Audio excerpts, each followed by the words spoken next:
Pemirsa, kita masih akan membahas lebih lanjut mengenai ajang balap sepeda Tour de Flores 2016. Pak Putu, mengenai Tour de Flores ini, apa sebetulnya target dari Kementerian Pariwisata sendiri?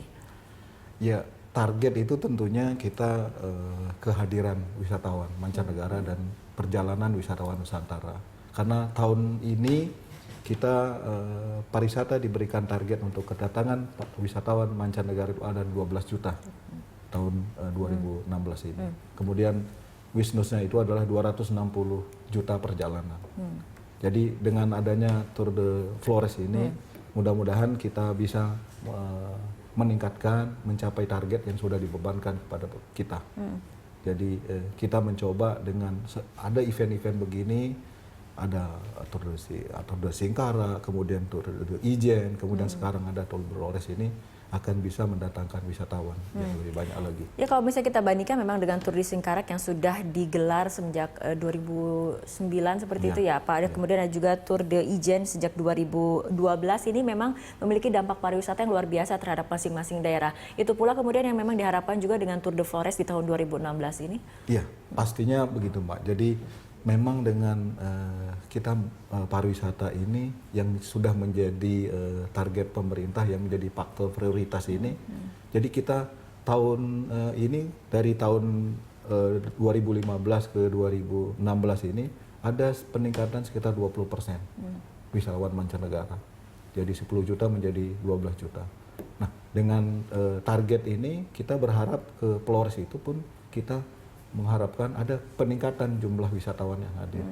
Yang kemarin itu yang di Tour de Singkara itu yang tadinya ada kenaikan sekitar 18% yang hadir ke Tour de Singkara. Nah, itu juga kita berharap di Flores ini kehadiran wisatawan mancanegara dan Nusantara itu bisa membawa dampak yang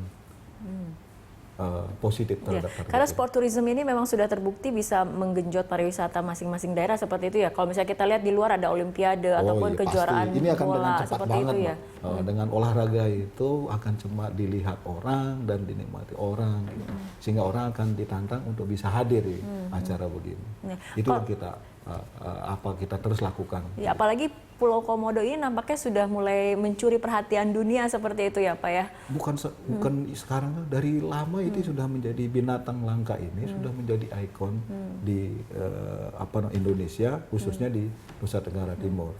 Dan Labuan Bajo itu adalah salah satu destinasi prioritas kita yang sudah ditetapkan oleh pemerintah, Mbak. Oke, ini tadi kan ada etapenya, ada 5 dalam rute Tour de Flores ini seperti itu ya Pak. Mungkin bisa Bapak potensi wisata yang dimiliki oleh masing-masing etape ini seperti apa? Misalnya ketika melewati etape pertama, kedua, ketiga, keempat, dan kelima ini, kira-kira para peserta yang berpartisipasi dalam Tour de Flores akan disuguhkan oleh keindahan alam seperti apa? Kalau nanti saya sebut semua orang, saya akan awali dari Kalimutu. Itu adalah ada 3 danau itu. Kemudian yang finishnya itu adalah di Labuan Bajo. Itu adalah ada komodo kita. Tetapi di tengah-tengah ini saya nggak bisa sebut. Mari kita datang nikmati sama-sama. Saya bilang semua peserta harus datang, lihat sendiri, dan tidak hanya menikmati pemandangan alam, tetapi ada budayanya yang memang akan dipentaskan di sana. Kemudian kuliner juga akan disajikan pada saat itu, Mbak. Untuk kuliner ataupun sajian budayanya akan dilakukan tadi di pre-event dengan post-event Ya, seperti karena itu. ada pesta rakyat di sana. Ada pesta rakyat, pada saat itu juga ada pesta rakyat. Ada basarnya yang akan ditampilkan di sana, Mbak Fitri. Jadi, oleh karena itu, kepada pemirsa dan teman-teman, kita hadir di sana. Karena dengan kesana itu sudah mudah sekarang. Kita sudah ada penerbangan di Labuan Bajo, sudah dari Bali, sudah langsung ke Labuan Bajo. Untuk pesertanya sendiri, apakah kemudian memang khusus untuk atlet profesional atau seperti apa, Pak? Ada dari nasional. Ada nasional, ada peserta dari lokal juga akan ikut berpartisipasi di sana. Ini dukungan Kemenpar untuk kemudian mensukseskan event Tour de Flores ini sejauh mana Pak, kontribusi dari Kemenpar sendiri?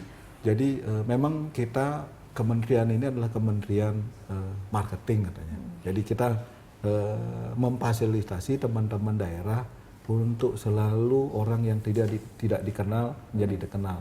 Kita mempunyai kalau kita melalui strategi promosi adalah melalui POP. Jadi pre, on, dan post. Jadi bagaimana sebelumnya, kemudian pada saatnya, kemudian setelah acara itu selalu kita lakukan promosi. Seperti sekarang free eventnya, kita lakukan talk show. Kemudian di luar pun kita lakukan beberapa promosi-promosi. TVC kita sudah di mana-mana kita lakukan. Pada saatnya kita ada blogger yang akan datang. Kemudian nanti postnya itu ada semacam peliputan yang diliput oleh beberapa media yang nanti akan hadir di sana. Dan ini Tour de Flores ini memang bagian dari promosi Wonderful Indonesia seperti itu ya Pak ya? Kalau di luar itu kita terkenal dengan Wonderful Indonesia. Tetapi kalau di luar, di Nusantara adalah Pesona Indonesia. Okay. Siapa yang tidak kenal Indonesia? Oke. Ini memang untuk jangka pendeknya mungkin adalah untuk meningkatkan potensi wisata, memperkenalkan wisata dari Flores kepada mancanegara ataupun wisatawan Nusantara. Tujuannya adalah memang pertama adalah memperkenalkan NTT Labuan Bajo itu sebagai destinasi prioritas. Kemudian yang kedua adalah tentunya adalah meningkatkan perekonomian lokal. Kemudian yang ketiga itu adalah Labuan Bajo itu sudah menjadi salah satu kawasan ekonomi khusus, gitu Mbak. Jadi dari 10 kawasan ekonomi khusus yang ditetapkan pada tahun ini, Pak. Jadi salah satunya adalah Labuan Bajo, gitu. Yang terakhir adalah bagaimana kita mempromosikan branding kita, yaitu Pesona Indonesia. Itu tujuannya daripada penyelenggaraan Tour de Flores. Dan semakin dekatnya waktu pelaksanaan ajang balap sepeda ini artinya memang kesiapan dari segala aspek infrastruktur untuk mensukseskan Tour de Flores ini sudah kemudian hampir rampung seperti itu ya Pak? Sudah pasti Mbak. Kan ini kan mendatangkan orang lain. Ini kita tidak boleh mengecewakan orang. Sehingga kami dengan pemerintah daerah, pemerintah pusat itu selalu koordinasi. Sampai di mana.